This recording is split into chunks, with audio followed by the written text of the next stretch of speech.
So morning, Lindsay. Great to see you today. Good morning. So Lindsay, tell me a little about what you do, please. Tell me a little about your business. So I own Born and Bred. So it's a shop in Belfast city centre. And we have an online store as well. So we basically kind of celebrate everything that is Northern Ireland and Ireland as a whole. And we sell everything from prints to mugs to candles, to tea towels to beanies, literally kind of every product that people want, either as tourists that they want kind of a souvenir of Ireland, or it's just that people just love the sayings that we do, and it's very tongue-in-cheek products about where we live. And how long have you done this for, Lindsay?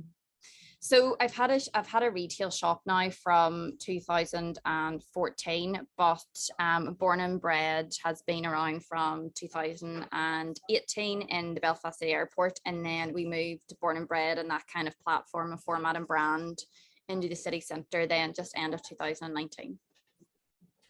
Okay, and then I guess after the end of 2019, we all know what happened after that. So how did you cope with whenever that happened? I think probably at the start of March, I obviously felt that customer shopping was shifting. There was a lot of fear. The city centre was already really dead. So I kind of instantly seen, the people kind of tailing off coming into the city centre. So at the start of March, I was very adamant, oh my goodness, right, people are obviously going to be starting shopping online now. And I'm sure as everybody says this, pre kind of COVID, our website was always kind of a secondary as opposed to the primary, what would be the city centre store. So it was very much then making sure that we had the best website, that when people were shopping online, because at that time we didn't know if you were going to have to close, you just didn't know what was going to happen. So I kind of put a lot of effort then into the website. I'd instantly then put up the Google marketing spend and kind of plunged more budget then into that side of it. And then during that time started developing our own product collection, because I knew with our own product collection we would have larger margins and then be able to sustain the business through difficult times, which it did. Good, well done, congratulations. And what are your biggest learnings in business and in life? I think probably the most recent learning is that when the shop closed March 2020, I realized when you don't have that channel being on the high street and you have a lot of passers-by and a lot of tourists and they're just kind of walking into your shop, the shop doesn't nearly have to have such like a strong brand, because it's just a shop that has nice things, and it was called, a treasure trove and little kind of trinkets of Ireland and stuff like that. So when you were relying on that one channel, i.e. website and social media, you realized how important your brand was, how important your message was. And the learning of that was making sure that your brand was strong and looking into why a brand's strong, what makes a brand strong, and how important then that message was. So that was what I had done a lot then in April 2020. I actually worked with Paper Jam. They were in the Belfast, I'm not too sure where they are now, to really hone in on, so brand colors, font, design assets, message, core message, and then how that ran through from the website to the social media to the packaging, what you put in the package, the sticker you put on top of your box that you were sending out. So really over the last 2 years, that was something that I've really gained a lot of insight for. And I don't think actually potentially I would have done it as quick or realized how important it was if it wasn't for the shop closing down. And I would say now, given the last 2 years of focusing on the brand, I take lead on all the marketing and the direction of the marketing, and the look and feel of the website and social media. So I think nearly the last 2 years have given me actually really strength in that area, in terms of branding. Yeah. Excellent. And who's been the best coach you've ever had? The best coach I've ever had. Do you know what? I know it's going to sound real sad, but probably my dad. Okay. Tell me more. See, from a young age, my dad, so he was used to work for Ulster Tatler. So he was, and then the name of what he was has went out of my head. He's gonna kick me now. He would have kind of put all the stuff together, you know, like to print it. Oh, what's the name? I don't know. Sorry, it's really, really bad. I shouldn't have knew that. It's really going to irritate me now what that name is. Like, anyway, so he had done that, and then he had moved to ASG. And he was a graphic designer, but it was during those real early stages. You know, I would have went to his office and in the studio, you know, back in the day, and he would have had the panto markers and the big whiteboards, and it was just like super creative, and everything was done so hands-on at the start, you know. And I think then always during that time he was always so creative, always just doing like GCSE A-level art, because I was obviously kind of took on that creativity. He was always doing things in the house, you know. He's just really like amazing, making things, creating things. And I think he's always been like such the best influence for me, because I obviously love it too. And even now I would ask him, right, how can we make that? How can we do that? And he goes into his wee shed and figures it out, you know. So he's so super talented. And I think people that know how to make things, you know, it's actually quite so lost, because even like later on when he was still doing graphic design, you know, everything was just about software and designing it on a computer, and it lost a bit of the magic. And that's why I always love, even when I had graduated uni and I was doing a lot of photography, I actually fell out of love with it, because I spent all the time on the computer, and really what I loved to be was being in the darkroom and be really hands-on with like making. And I still love that, you know, on the studio space on the top floor here, over to the right here, not to the all these messy boxes behind me. We still like they look very neat. They look very neat, to be fair. I have nothing to do with that. That's my staff, definitely not me. I'm messy. We still like make everything up here. We experiment, we make our prototypes, you know. So I think if I wasn't so heavily involved in the product development and creating the products, I wouldn't love it as much. That's really what my passion is just kind of starting making and creating things. Yeah, so I get that from Dad. Brilliant, great story. And do you have any favorite quotes or sayings?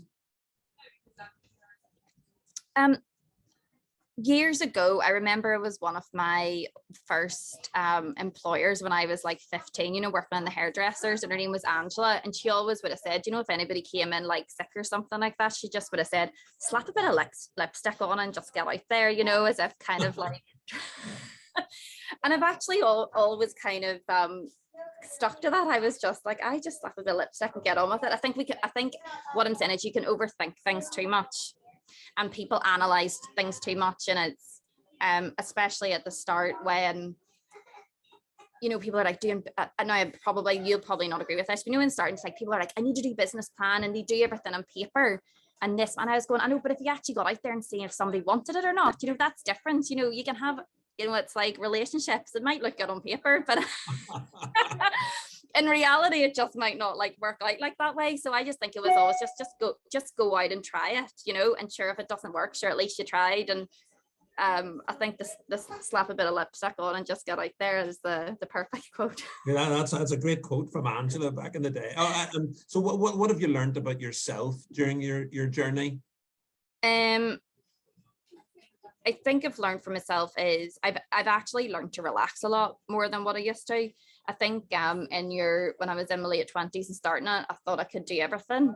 And then I realized in your 30s, you can't, because kids come into the mix, you're doing school runs and stuff like that. So I think I've learned to embrace the luxury, not saying the luxury, but embracing the lifestyle you're able to give yourself when you run your own business, and not feeling guilty about it. You know, maybe would have felt like guilty about having to leave to get the kids, or having to take a day off, or not always being maybe on the shop floor, being so hands-on, you know, on the shop floor. But I realized actually, if I'm working on the business, not in the business, I'm actually be able to create that flexibility for myself. And really, you could have all the money in the world, but if you don't have the flexibility to, you know, if I want to go to yoga at 10 o'clock and then come back, or I need to pick up the kids at 2, and you go to ballet, you know, and all the stuff that comes in with family life, I think having that flexibility is amazing. And I think probably a lot of people that are maybe in employment would would envy that and crave that flexibility. So I think it's just kind of embracing that and not having that business owner guilt, which I would say is probably rife. I'm sure you would probably know. I have encountered it before. I have encountered it just a bit. And what would you say, what's the biggest challenge that you face in your business at the minute? The challenge is end of year accounts, of course, which are happening at the minute. I suppose the biggest challenge is making sure that your business is able to weather a storm, whether it be, you know, a decrease in sales. You know, you kind of look at it, right? If things are going to be difficult this next year, maybe people don't have as much, you know, kind of spending money. If your income kind of reduces by 20%, are you able to sustain it? Is there another kind of line of something you can go into to make sure that you know, cover all your costs and stuff like that? So I suppose after being in business for a couple of years and taking that time to work on the business and not in the business, you're able to kind of sit and figure out that and going, right, you have to make sure there's longevity into it. And I want longevity because I love what I do and I want to make sure that it's here for another few years. So yeah, so I think it's that it's trying to be as organized as possible and forward plan if something did happen. Good stuff. And what would you say to anyone thinking of going into business? Depends what business.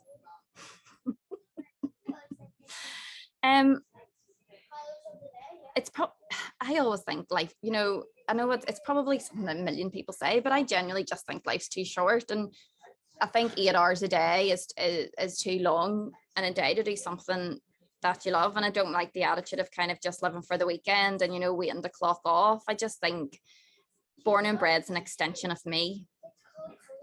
And if you're personally invested in something and passionate about what you do, then, you know, you wake up in the morning loving going, doing what you're doing. And I think if you find yourself in a rut, even with any business or any, you know, job or something like that, I think it's your priority for that one life that you have to be proactive with that and make sure you enjoy your life.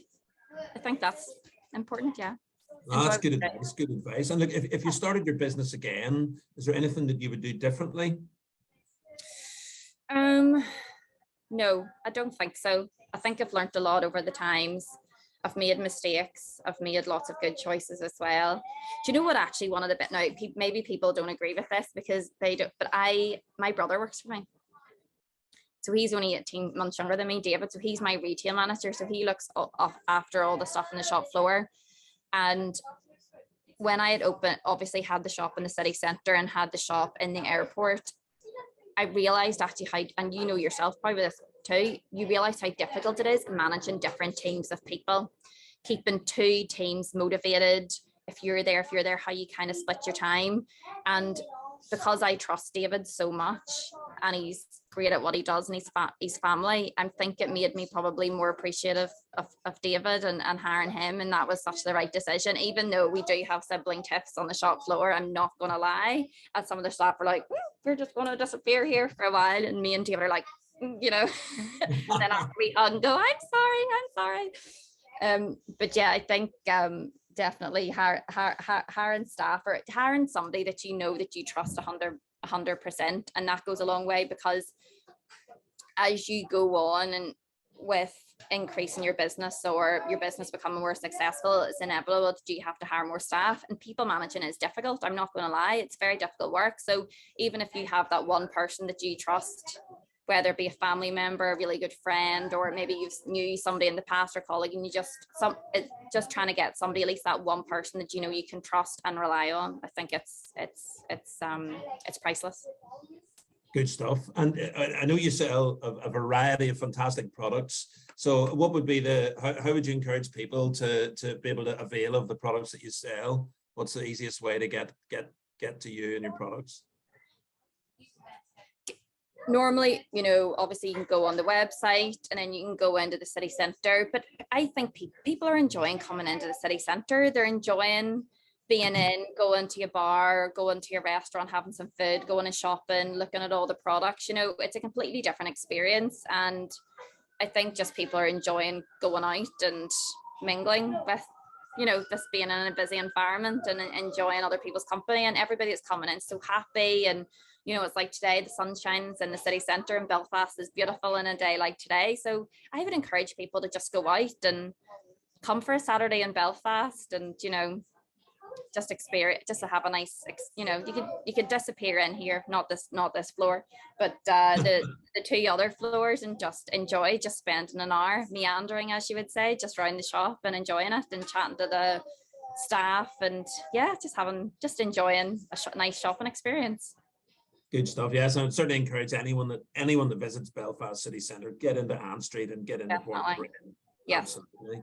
Like Linzi Rooney of Born and Bred Belfast, absolutely fantastic. Thank you very much for your time. It's been great to hear about you and your business. So thank you very much indeed. Thank